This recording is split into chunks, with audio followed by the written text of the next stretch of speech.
c'est un roman écoféministe, comme on dit. C'est pas moi qui ai inventé. C'est une lectrice qui m'a dit mais c'est un livre écoféministe.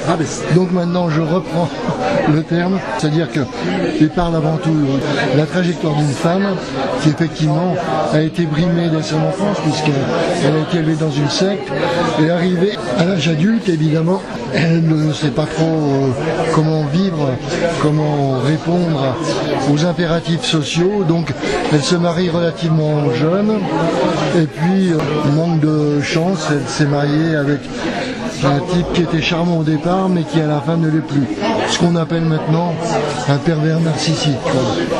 Et donc elle vit sa vie en malheureuse jusqu'au jour où se produisent des événements dans son usine. L'usine doit fermer, donc il y a une lutte syndicale qui s'engage. Et c'est là qu'elle découvre l'existence d'un syndicat, de gens qui contestent la dureté des choses. Elle est assez fascinée par ça, elle ne comprend pas tout au départ, mais elle comprend surtout que finalement on a le droit de se révolter.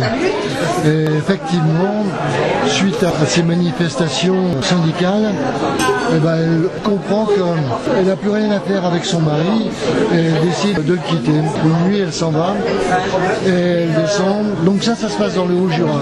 Et après, elle descend dans le Bas-Jura, dans le Vermont, et elle retrouve son frère qui, lui, est déjà très sensibilisé aux luttes écologiques. Et donc il se trouve que la région de Poligny, on parle d'abattre 100 hectares de forêt pour construire un centre de loisirs aquatiques.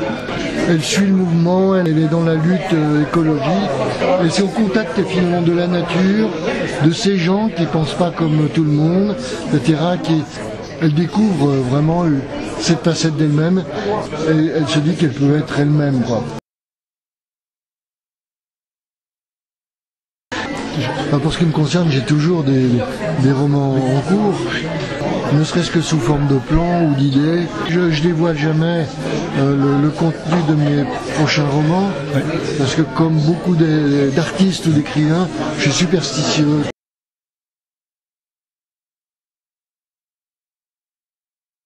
On parle beaucoup de lutte, là, ne serait-ce que l'autoroute. Complètement de la terre, bon, heureusement qu'il y a la jeunesse maintenant qui lutte.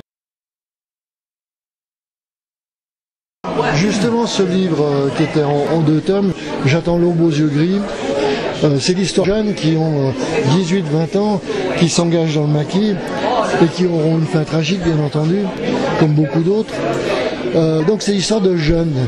Et il se trouve que ce qui me choque un peu, c'est que dans les salons comme ça, c'est pas rare de voir un jeune, comme hier d'ailleurs, un type qui a moins de 30 ans qui vient, qui me dit bah oui c'est intéressant, je vais vous l'acheter pour mon grand-père. Et je dis mais non, c'est un livre pour les jeunes. C'est les jeunes qu'il faut qu'ils lisent ça.